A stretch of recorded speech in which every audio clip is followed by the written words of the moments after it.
আপনারা এখন দেখছেন অমৃত ভগবত। জন্মাষ্টমীর ভগবান শ্রীকৃষ্ণ অনাদিরাদি সর্বকারণেরও কারণ যিনি, তিনি এসেছিলেন কংসের কারাগারে। আর জায়গা পাননি তিনি। স্বয়ং ভগবান আসবেন তো কারাগারে, অন্ধকার কূপের মধ্যে। এর কারণ কি? এর কারণটা শুনুন। কারাগারে বন্দী ছিলেন দেবকী এবং বসুদেব। আচ্ছা, এইখানে লক্ষ্য করুন, ভগবান কেন কারাগারে এলেন এই প্রশ্নের উত্তর আচার্যরা জানিয়েছেন, শুনুন। আচ্ছা, কংসের কারাগারে খুব সুখে ছিলেন না দুঃখে ছিলেন বসুদেব দেবকী? কারাগারে কেউ সুখে থাকে? অন্ধকার প্রকাষ্টে হাতে বেড়ি, ডান্ডা বেড়ি অন্ধকারে রাখা কারো সুখের জায়গা? সুখের জায়গা নয়। তারপরে দুঃখ দেখুন, কারা শৃঙ্খলিত অবস্থায় এক এক করে 6টা সন্তান পিতামাতার সামনে আছড়ে মারল। পৃথিবীতে এর থেকে বড় দুঃখ পিতামাতার হতে পারে? হাত পা যাদের শৃঙ্খলিত, অন্ধকার কারা প্রকোষ্ঠ, তারপরে এর থেকে বড় দুঃখ আর হতে? 6টি সন্তান আছড়ে মারছে। বসুদেব দেবকী আমাদের দিকে আঙুল তুলছে, আমাদের মতো দুর্দশা তোমাদের নও। কিন্তু একবার ভেবে দেখো, এই কারাগারে এই বন্দি দশার মধ্যেও আমরা ভগবানকে আকুল হয়ে ভজন করছি। তুমি কেন পারো না? তোমার তো এত সমস্যা নাই। আচ্ছা, এর জবাব কি দেবেন যদি বসুদেব এবং দেবকী আপনার আমার কাছে প্রশ্ন করে, তুমি কি তোমরা কি আমাদের মতো এই দুর্দশায় আছো? আছে কি আমরা কারাগারে আছি? এইখান থেকেও ভগবানকে ডেকে জগৎকে দেখাচ্ছেন, ভজনের ইচ্ছা থাকলে এর মধ্যেও ভজন করা যায়। এই জন্য সুখে থাকো বা দুঃখে থাকো, গৃহে থাকো বা বনে থাকো, সদাহরি শুনতে বেশ ভালো লাগে, বলতেও ভালো লাগে, মাথাও নাড়ি আমরা, আচরণে নাই। বনে থাকো বা দুঃখে থাকো সদাহরি। ওরা করছে কি? দেবকী বসুদেব খুব সুখেই ভগবানকে ডাকছে। কারাগারের মধ্যে এত দুঃখ দুর্দশার মধ্যে দেবকী বলছেন, বসুদেব বলছেন, কংস তুমি আমাদের হাত পা শৃঙ্খলিত করে রেখেছো, মনটা তো বাঁধতে পারোনি, সেই মনটাই দিয়ে আমরা ভগবানকে ডাকছি। আচ্ছা, আপনার হাত পা বাঁধতে পারে, মন বাঁধতে পারে কেউ? মন কেউ বাঁধতে পারে? সেই মনটা ভগবান তো চাইছেন, মত চিত্ত মন ভগবানকে দিন, সেটাতেও অলসতা। আর সংসারটা সুখের নয়, তা দেবকীকে দিয়ে, বসুদেবকে দিয়ে বোঝা যায়। আচ্ছা, দেবকীর যখন বিবাহ হলো তখন কংস কি করেছিল? এত আদরের, এত আদরের ছিল দৈবকী দেবকী, যে কি করলো, বলে আমি রাজা হলেও তোর প্রতি আমার এত স্নেহ মমতা, আমি নিজে রথের সারথি হয়ে তোকে শ্বশুর বাড়ি পৌঁছে দেব। বাহ বাহ, ভালোবাসার কি মহিমা! কংস ভোজবতী ভোজরাজ হয়েও দেবকীর প্রতি তার এত স্নেহ ছিল, মমতা ছিল, যে নিজের বোনকে এবং জামাইবাবুকে নিজে রাজা হয়েও রথের ড্রাইভার সারথি হয়ে পৌঁছে দিচ্ছে। দেখুন তো কত প্রীতি! আমরাও এই ভালোবাসায় জড়িয়ে যাই। কিন্তু সেই আবার রাস্তার মাঝখানে এলো চুল ধরে তলোয়ার বের করে মারতে উদ্যত হলো কেন? ভাগবত শিক্ষা দিচ্ছে, এই দেখো জগতের ভালোবাসার নমুনা। জগতের যে মোহ, যে ভালোবাসা ততদিন টিকবে যতদিন জানবে যে ও আমাকে সুখ দেবে, ও আমাকে শান্তি দেবে, ও আমাকে ভালোবাসা দেবে।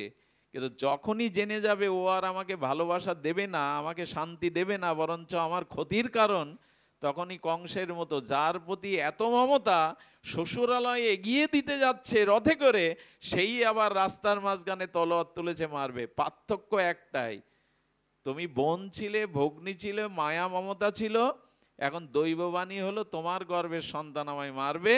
এখন তুমি বা তোমার সন্তানই আমার মৃত্যুর কারণ, আর তোমার প্রতি ভালোবাসা। এই হলো জগতের ভালোবাসা, খুব মাখামাখি। কিন্তু যেই জানলেন ও আমার আর স্বার্থের কোনো কারণ নেই, বরঞ্চ ও আমার কোনো ক্ষতির কারণ, সঙ্গে সঙ্গে কংসের মতো রূপ বদলে গেল। এই তো ভালোবাসা। দিতে পারলেন তো ভালো, সংসারে ওদের প্রয়োজন মেটাতে পারলেন তো আপনি ভালো, নালে কংসে একটু আগে কি মমতা, বারবার চাইছে দেবকীর দিকে আর চোখে জল ভরে যাচ্ছে। তোকে নিজে হাতে শ্বশুর বাড়িতে রেখে আসবো? সেই বেটা আবার তাকে তলোয়ার বের করে রাস্তার মাঝখানে চুল ধরে হত্যা করতে উঠেছে। ভাগবত বলছে গল্প নাই, কাহিনী নাই, এই হলো সংসার। আজকে যে তোমার প্রিয়, কাল যেই স্বার্থে আঘাত লাগবে সেই তোমার শত্রু হয়ে যাবে। এই জন্য অতিরিক্ত সংসারের প্রতি কারো মমতা রাখবেন না। একটা সময় আসবে তার কারণেই আপনাকে কষ্ট বেশি পেতে হবে। এসব কথা মানি আমরা? এগুলো মানবার জন্যই ভাগবত, শুধু জানবার জন্য, শ্রবণের জন্য, বলার জন্য না, আচরণ করবার জন্য এগুলি। তো কংসের কারাগারে থেকেও দেবকী বসুদেব জগৎকে জানালো যে দেখো, এই অবস্থার মধ্যেও ভগবানকে ডাকা যায়, স্মরণ করা যায়, তোমরাও করো। তোমরা মায়াবদ্ধ সংসারে কারাগারেই আছো, কিন্তু ভগবানকে ডাকতে হয় তো মন দিয়ে। আচ্ছা, চোখের জল কংস আটকাতে পারবে? আপনি আমার হাত পা বেঁধে ঘরের মধ্যে রেখে দিতে পারেন, চোখের জল আটকাতে পারবেন?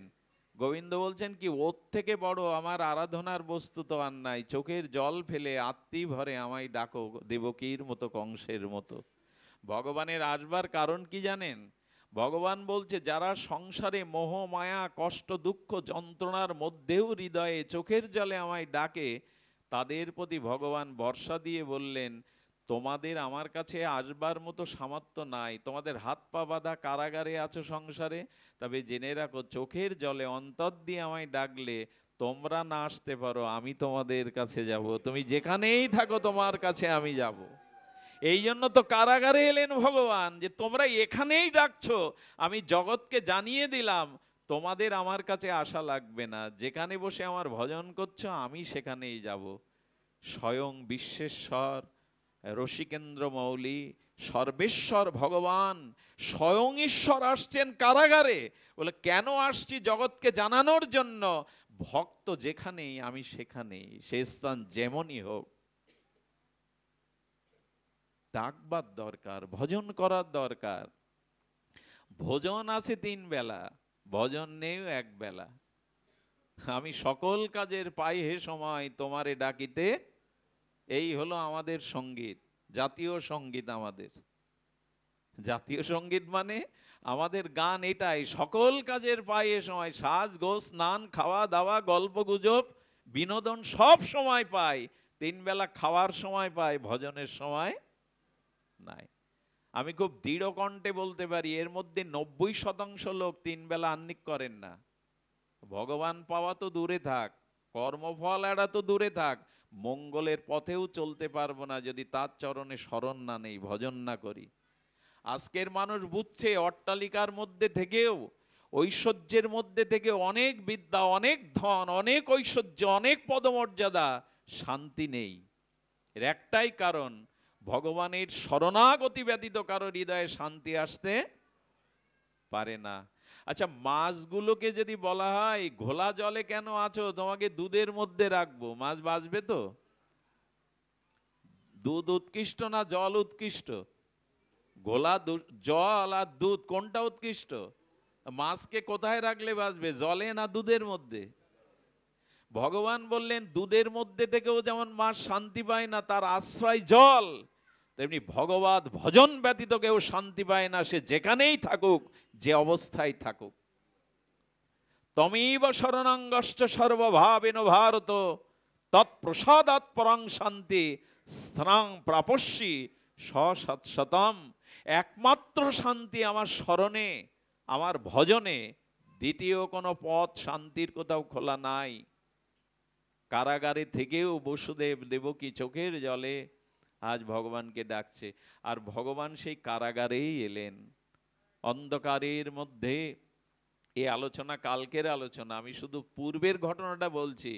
আচ্ছা, জন্মাষ্টমী কাল করবেন, উপবাস করবেন, অভিষেক করবেন, আরাধনা করবেন, পূজা অর্চনা করবেন, ভগবানের আবির্ভাবের তত্ত্ব কি? খুব মার্মিক কথা, একটু মন দিন। ভগবানের আবির্ভাবটা কাল যেন মন্দিরে না হয়, অনুষ্ঠানে না হয়, ঘটপটে না হয়, ভগবানের আবির্ভাবটা হতে হবে কাল ভক্তের হৃদয়ে। আমার হৃদয়ে যেন ভগবানের আবির্ভাব হয়, সেইভাবে প্রস্তুতি নিন। যে ভগবান যেন আমার হৃদয়েই আবির্ভূত হন। আমরা ঘট পটে যাই করি, ভক্ত হৃদয়েই ভগবান আবির্ভাব হবেন। তো সেই হৃদয়টা কেমন হবে? আর যদি ভগবানের আরাধনা করে একবার ভগবানকে বুকে নিতে পারেন। আচ্ছা, কংসের কারাগারে গোবিন্দ যখন কৃষ্ণ ভাদ্র কৃষ্ণাষ্টমীর গভীর রজনীতে সেই ঝঞ্ঝাভাত ঝড় বৃষ্টির মধ্যে এলেন, তখন কি ঘটনা ঘটল? যেই ভগবান আবির্ভূত হলেন, কোলে তুলে নিলেন। আচ্ছা, কোলে নেবে কি করে? হাত পা তো বাঁধা। তো ভগবান আসবার সাথে সাথে ওই কারাগারে অন্ধকার চলে গেল। ঘটনাগুলো খুব ধ্যান দিয়ে শুনুন। কি চলে গেল? গোবিন্দের অঙ্গজ্যোতিতে পুরো অন্ধ প্রকোষ্ঠ কারা গৃহটা আলোয়, ওই যে বললাম তার দিব্য জ্যোতি আছে। সূর্যের আলো কোথা থেকে পাই জানেন? সূর্যের মধ্যে রংধনু আছে না, 7টা রং। এগুলো রাধারানীর চরণের নখমণি, নখের জ্যোতির অংশই ওই ওই 7 রং এবং সূর্যের কিরণ। কার নখের জ্যোতি? রাধারানীর। তাহলে সেই চরণ কেমন হতে পারে? রাধারানীর নখম চন্দ্রমণির জ্যোতি হলো সূর্যের এই কিরণ। এবং চন্দ্রেরও, কারণ সূর্যের কিরণ তো চন্দ্রের চন্দ্রিমা হয়। আর ওখানে 7 রংধনু আছে, 7টা রং আছে। এ সব রাধারানীর চরণের নখ চন্দ্রমণের জ্যোতি। তাহলে তার নখের জ্যোতির এই প্রভাব। এগুলো দিব্য। আমি আগেই বলেছি, দিব্য এবং পার্থিব এই দুটো জিনিস বুঝতে হবে। জড় এবং চিন্ময় এই দুটো বুঝতে হবে। এই দুটো বুঝতে না পারলে ওই রাজ্যে যাওয়া যাবে না। আমরা জড় নিয়েই ব্যস্ত, জড় বস্তু নিয়েই সারা জীবন কাটালাম। তো ভগবানকে বুকে নিলে কি হলো? অন্ধকার, আর অন্ধকার মানে কি? অজ্ঞানতা, ওটা আর থাকবে না। দ্বিতীয়ত, হাত পার শৃঙ্খল কেউ খুলে দিল না, আপনি ঘষে পড়লো। অর্থাৎ ভগবান সংকেত দিচ্ছে, সংসার কারাগারে যদি আমার ভজন করতে পারো, একবার যদি আমাকে বুকে করে নিতে পারো, তোমার হৃদয়ের অনন্ত জন্মের অজ্ঞান আধার আর থাকবে না, জ্ঞানের আলোকে উদ্ভাসিত হবে। আর তোমার হাতে যে মায়ার শৃঙ্খল আছে, ওটা কারো খুলে দেওয়া লাগবে না, ওটা আপনি আপনি খুলে যাবে। আর কি হলো? আর কারাগারের যে প্রকোষ্ঠের দুয়ার, ওটা কেউ খুলে দিল না, আপনি খুলে গেল। ভাগবত কি দার্শনিক গ্রন্থ দেখুন, কারাগারের প্রকোষ্ঠের দুয়ার আপনি খুলে গেল। যারা পাহারা দিচ্ছিল তারা ঘুমিয়ে পড়লো। তার মানে কারাগার হতে বাইরে যাওয়ার সব রাস্তায় ভগবানকে বুকে নিলে বেরিয়ে যাবে। তুমি সংসার কারাগারে আছো, অজ্ঞান আধারে আছো, তোমার হাত পা মোহমায়ায় বাধা, তুমি বৃন্দাবনের পথে যেতে পারছো না, মুক্তি পাচ্ছ না। উপায় একটাই, ভজনের দ্বারা ভগবানকে বুকে তুলে নাও। আর অন্ধকার থাকবে, আর হাতে মায়ার বেড়ি থাকবে, আর কাম ক্রোধ যারা বাধা দেয় তোমাকে যেতে, তারাও ঘুমিয়ে, আর কেউ বাধা দেবে না। কত বড় দার্শনিক বিচার করেছেন এখানে।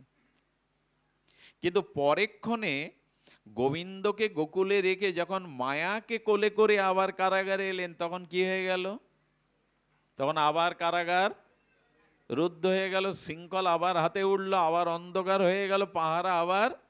সংকেত দিচ্ছে ভাগবত, কৃষ্ণকে বুক থেকে নামিয়ে যদি মায়াকে বুকে নাও, তো মায়া আবার কারাগারে পড়বে, আবার অন্ধকারে, আবার হাত পায়ে শৃঙ্খল বদ্ধ করবে।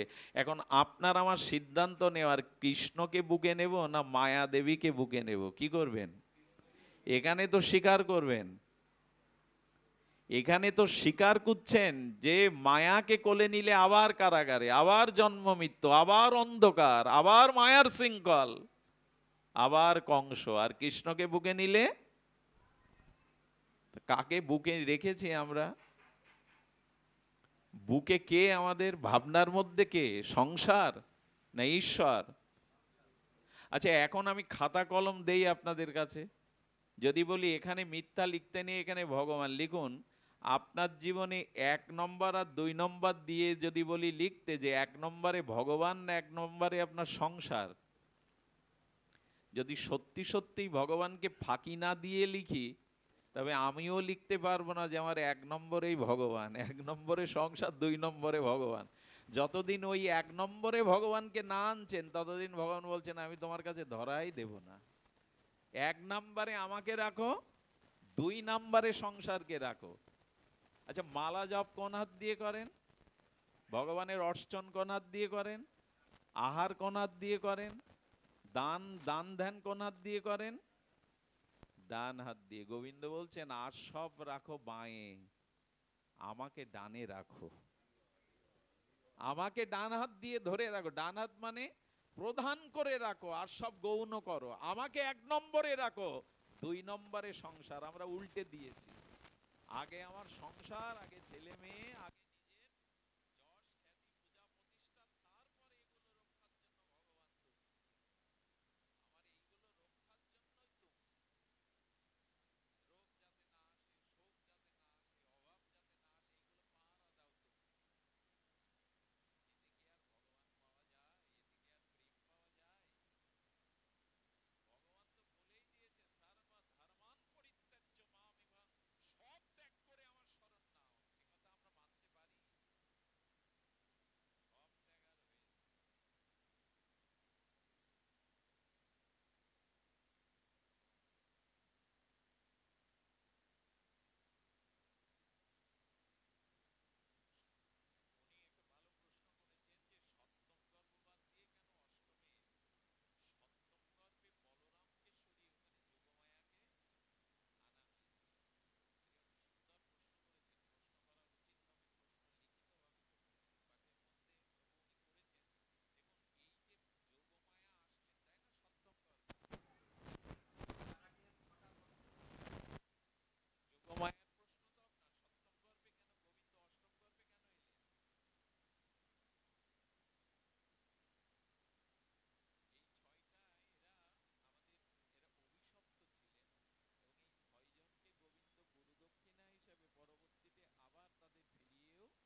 আমাদের পাহাড় হয়ে গেছে, হাড়ের পাহাড়।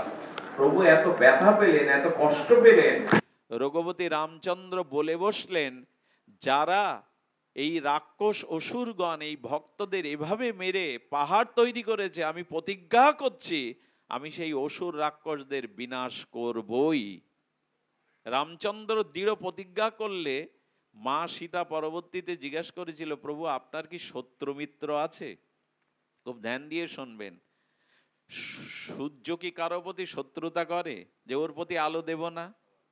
তো মা সীতা জিজ্ঞাসা করছে, প্রভু আপনার কি জগতে শত্রু মিত্র আছে? বললো নাই। বলে আপনি নিরপেক্ষ?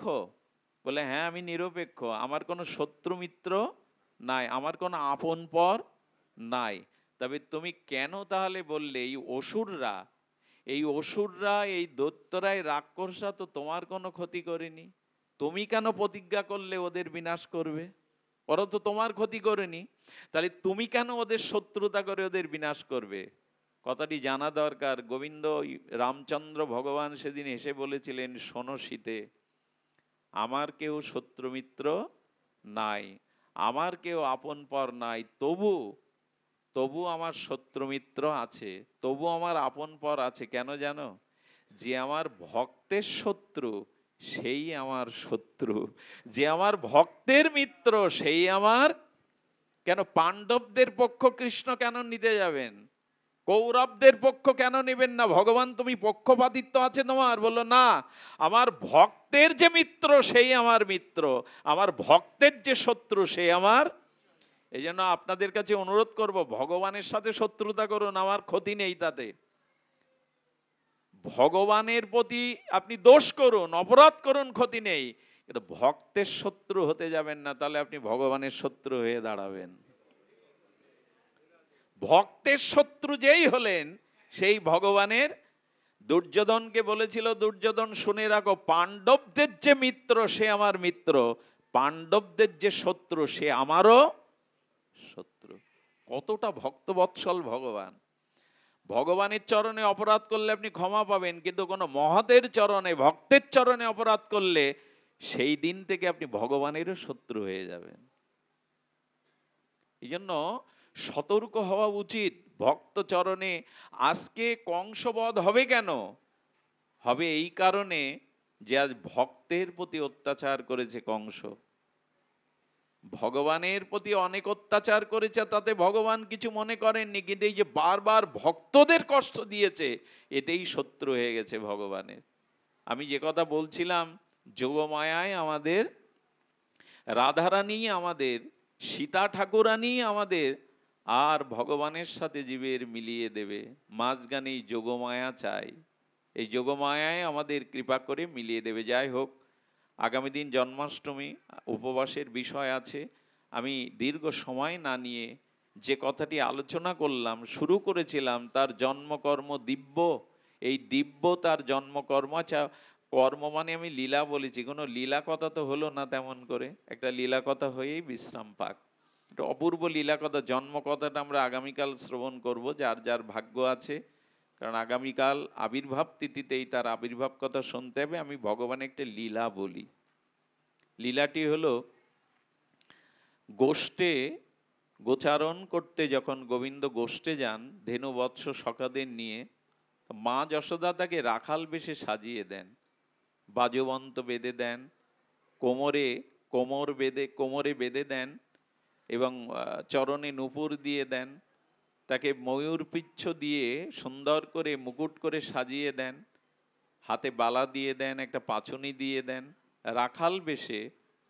আর সখাগণ গোচারণ ভূমিতে গোবিন্দ যখন যান, তখন ব্রজবাসীদের সারাদিনের একটা প্রতীক্ষা থাকে, একটা বিরহ থাকে, কখন গোবিন্দ ফিরবে, কখন কানাইয়া ফিরবে, কখন গোপাল ফিরবে। তো প্রতিদিন তো ওইভাবে ফেরেন। যখনই গোধূলি বেলায় রক্তিম অনুরাগে পশ্চিম দিগন্ত রাঙিয়ে যায়, তখন ধেনুবৎস পাল নিয়ে গোবিন্দ যখন আসেন, সেই ধেনুবৎসের গোখুর উত্থিত ধুলাতে গোবিন্দের শ্বেত ঘর্মবিন্দুতে ওই গোখুর উত্থিত ব্রজ ধুলাগুলো মেখে গোবিন্দের অপরূপ শোভা দেখায়। আর ব্রজবাসীরা তাদের পিপাসাক্ত হৃদয়ে বিরহ তাপ অপমোদনের জন্য আর সবাই ঘর থেকে বেরিয়ে আসেন শ্রী গোবিন্দের উত্তর গোষ্ঠে তার শ্রীবদন দেখে শীতল হবেন বলে। তো এমনি করে যশোদা প্রতিদিন গোবিন্দের আসবার পথে তার মুরলীর ধ্বনি শুনে যশোদার বুকের দুধ কাপড় ভিজে যেত। এত বাৎসল্য প্রেম যে গোবিন্দের মুরলীর ধ্বনি গোষ্ঠ থেকে গোবিন্দে ফিরছে এ কথা মনে করেই যশোদার বুকের দুগ্ধে তার অঞ্চল ভিজে যেত, কাপড় ভিজে যেত। যশোদা প্রদীপ নিয়ে আর অপেক্ষা করতো গোবিন্দকে বরণ করে, কানাইকে বরণ করে ঘরে ঢোকাবে। আলাই বালাই যা কিছু তোর সাথে সব বিদায় হোক, এই ভেবে বসে আছে। গোবিন্দ বলছেন মাকে নিয়ে তো একটু লীলা করতে হবে, একটি লীলাই করি। গোবিন্দ কি করেছেন জানেন? ইচ্ছা করে তার মাজায় যে বাজুবন্ধটা ছিল সেই মাজার কোমরে যেটা বেঁধে দেয় সোনার, ওটা ইচ্ছা করেই ফেলে রেখে এসেছে। ফেলে এসে মার সাথে লীলা করতে হবে। তো মা যখন অলংকারগুলো খুলছে দেখে কোমরটা নাই, সেই কোমরের অলংকারটা না থেকে বলছে কানাইয়া লালা এত যত্ন করে সুন্দর করে কোমরে বেঁধে দিলাম, কোমরটা কোথায় ফেলে এসেছিস? বললো মা কোমরটা চুরি হয়ে, বললো একটু বানাতে হবে, মার সাথে তো কথা বলতে হবে, লীলা বাড়াতে হবে, আনন্দ বাড়াতে হবে। মা কোমরটা চুরি হয়ে গেছে। গোপাল এত যত্ন করে এত সুন্দর করে প্রতিদিন কোমরে বেঁধে দিই, কোনোদিন চুরি হয় না, চুরি হলো। আচ্ছা সত্যি করে বলতো, চোরের ঘরে তো সহজে চোর হয় না, তুই তো পাকা চোর, চুরি তোর বিদ্যা, এত চুরি বিদ্যা, তোর চোরের ঘরে চুরি করবে কে? গোবিন্দ তখন মা বলছেন না, চোরের ঘরেও মাঝে মাঝে চুর হয় মা। তা আজকে ওটা চুরি হয়ে গেছে, হারিয়ে গেছে বলতে পারছে না, বলে চুরি হয়ে গেছে। বললো তা চুরি হোক, খোঁজ করিসনি? বললো মা তোমার এই এক দোষ, কোনো কিছু শেষ করতে দাও না। গোবিন্দ বলছেন এখন উত্তর তো আরেকটা দিতে হবে। কোনো কিছু তুমি শেষ করতে দাও না, চুরি হয়ে গেছে। আর সেই চুরির কোমরটা আমি খুঁজতে গিয়ে এক সখা আমাকে কানে কানে বলল, কানাই ওটা কে চুরি করেছিল জানি না, কিন্তু চুরি করে তোর জিনিস রাখতে পারেনি, যমুনায় ভাসিয়ে দিয়েছে। মা যমুনায় ওটা ভেসে গেছে। কানে কানে সখা বলছে, বলে এইখানেই মা বুঝি থামবে, এইখানেই মা মনে হয় থামবে। কানাইয়ের হাত ধরে বলছেন কানাই লালা, আরে গোপাল শোন, বন্ধুদের সাথে খেলতে খেলতে একটা খেলনা বল পড়ে গিয়েছিল কালিয়াহট্টে, আর সেই খেলনা উদ্ধারের জন্য তুই যমুনা পুলিনে ঝাঁপ দিয়ে, আর সেই বল খেলনা সখাদের দেওয়ার জন্য তুই কালিয়নাগের মাথায়, সহস্র কালিয়নাগের মাথায় নাচলি একটা বলের জন্য, আর তোর মায়ের বেঁধে দেওয়া নবরটা যমুনায় ভেসে গেল, তুই তাতে খুঁজতে ঝাঁপ দিলি না। গোবিন্দ তখন চিন্তা করছেন কথা তো বাড়াতেই হবে, লতা তো বাড়াতেই হবে। বললো মা হ্যাঁ তোমার কথা আমার স্মরণে নেয় তা নেই, বলের জন্য যদি আমি কালীহ্রদে ঝাঁপ দেই, তবে নূপুর আনতে গিয়েও আমি দৌড়েছিলাম যমুনায় ঝাঁপ দেব বলে। দিসনি মায়ের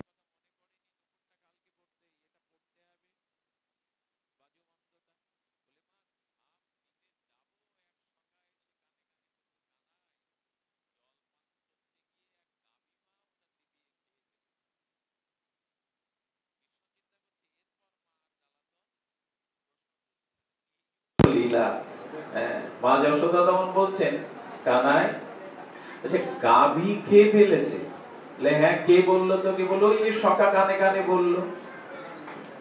সখা, এটা সুরদাস, বিখ্যাত সুরদাস তার ভজনে এই লীলাটা তুলে ধরেছে, বড় অপূর্ব লাগে। তো বলছেন আচ্ছা গাভী কখন খেয়েছে, হারিয়েছে কখন? বলো বিকালে। গাভী খেয়েছে সন্ধ্যার একটু আগে গোষ্ঠ থেকে ফেরার জন্য। বলো তাহলে তো ওটা গোয়ালে চল, কারণ হজম তো করতে পারবে না গাভী মা, গোবরের মধ্যেই ওটা পাওয়া যাবে, চল আমার সাথে চল। কৃষ্ণ বলছে সর্বনাশ, এখন সারাদিন এই গোয়ালা হয়ে আর এই পাচনে নিয়ে রাখাল হয়ে এখন আবার গলে মাকে বলি কি, আসলে তো হারিয়ে ফেলেছি, ওটা ইচ্ছা করে হারিয়ে এসেছি। তখন বলছেন মা তোমার এই এক দোষ, কথা শেষ করতে দাও না, তুমি ইতি টেনে দাও। বলে এখনো তো শেষ হয়নি আমার বলা। যশোদা মনে মনে আনন্দ পাচ্ছেন, বাইরে রাখতেছেন, বলে তারপরে মানে গরুর পেট থেকে তারপরে কি শেষ হয়নি? যেমন বলো মা কিছু মনে করো না, আমি গোয়ালে পা বাড়িয়েছি যাবো, যে গোবরের মধ্যে নিশ্চয়ই পাওয়া যাবে, ওটাকে আপনি মা হজম করতে পারবে না, এটা সোনার। সঙ্গে সঙ্গে এক রাখাল বললো, কানাই, গোয়ালে গিয়ে লাভ নেই। বলে কেন? বললো শোন, ওটা না কে চুরি করেছে তা আমার জানা হয়ে গেছে। বলে কে চুরি করেছে? বললেন মা জানো, তার নাম বললে তুমি বিশ্বাস করবে কিনা জানি না, ওটা রাধারানী চুরি করে নিয়ে গেছে। আর জায়গা পাচ্ছে না, বুঝলেন? ওইখানে বলে ওটা রাধারানী চুরি করে এনে, যদি যশোদা এইবার থামে। বলো ও, প্রথমে চুরি হয়ে গেছে, চুরির জিনিসকে যমুনায় ফেলেছে, যমুনায় ঝাঁপ দিতে গিয়ে শুনি গাভী খেয়েছে, গাভী খাওয়ার পর গোয়ালে যেতে গিয়ে শুনি ওটা রাধারানী। কেউ এসে বললো, কে বললো? বলে কানে কানে বলেছে ওটা রাধারানী নিয়ে গেছে। মা যশোদা বলছেন, পালকিটা বের করো তো, এখনই আমি বর্ষণায় যাব, রাধারানীর কাছ থেকে আমার এই বাজুবন্ত চাই। কৃষ্ণ বলছে সর্বনাশ, এই অস্ত্রও তো কাজে লাগছে না, শেষে যদি বর্ষণায় গিয়ে রাধারানীকে চোর সাজায়। তখন বলছেন মা, সারাদিন কষ্ট থেকে এসে আমার কষ্টটা একবার দেখলে না? কৃষ্ণ কেঁদে ফেলেছে। গোবিন্দ বললেন, এর থেকে বড় অস্ত্র আর আমার কাছে এটাই হলো ব্রহ্মাস্ত্র। কারণ যশোদা সব সহ্য করতে পারে, কৃষ্ণের চোখে জল সহ্য করতে পারে না। যেই কৃষ্ণের চোখ ছলছল করেছে, বুকে নিয়ে বলছো ভাড়ার মধ্যে যাক তোর মা কোমর, ও সোনা ভাড়ার মধ্যে যাক, তুই কাঁদিস না কৃষ্ণ।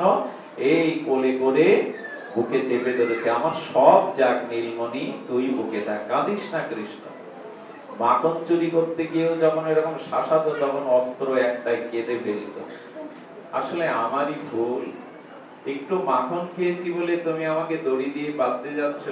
আমি লোক মুখে আকাশে বাতাসে শুনেছি, আসলে আমি দেবকীর গর্ভেই এসেছিলাম, তোমার গর্ভে আসিনি, তো এই জন্য তোমার আমার প্রতি মমতা নেই।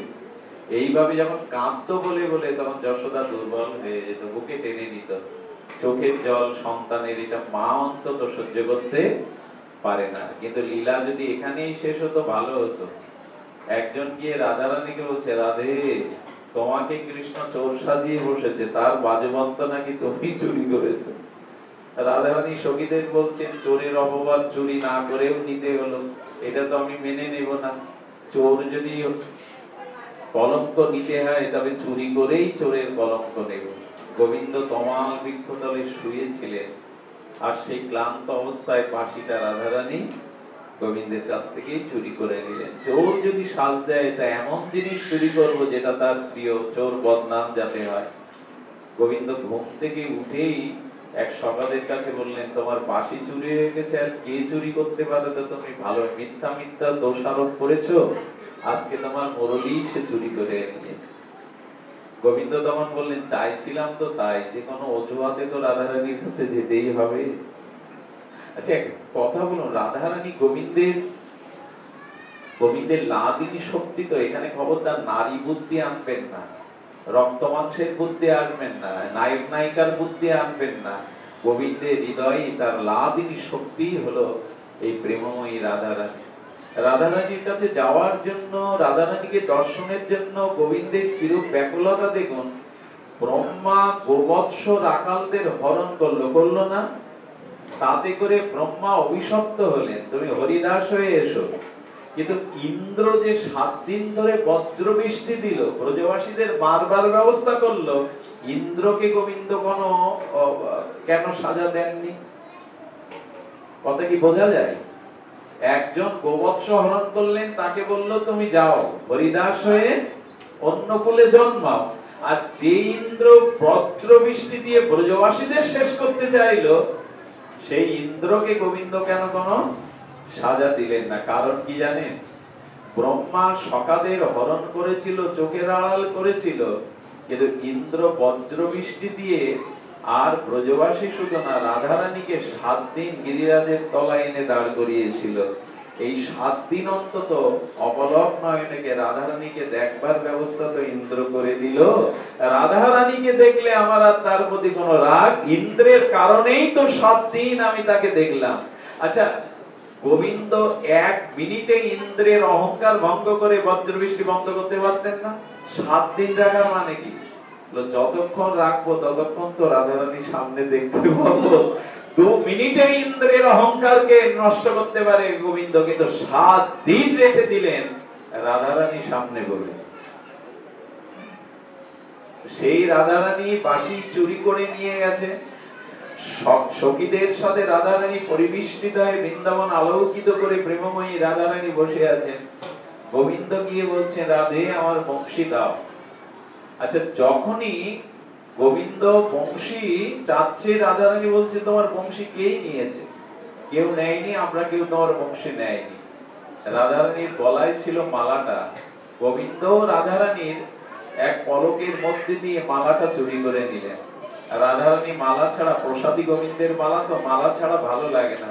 বলছে, সখী আমার মালা কে নিল? তখন বলছে, তুমি যার ধন চুরি করেছে সেও তোমার ধন চুরি করেছে, সেও কেন খালি বসে থাকবে? এসব লীলাগুলো বড় আস্বাদনীয় লীলা, এগুলো ভাবতে হয়, চিন্তা করতে হয়, তবেই দিব্যতা, তবেই সেই ব্রজের ভাব হৃদয়ে আবিষ্ট হয়।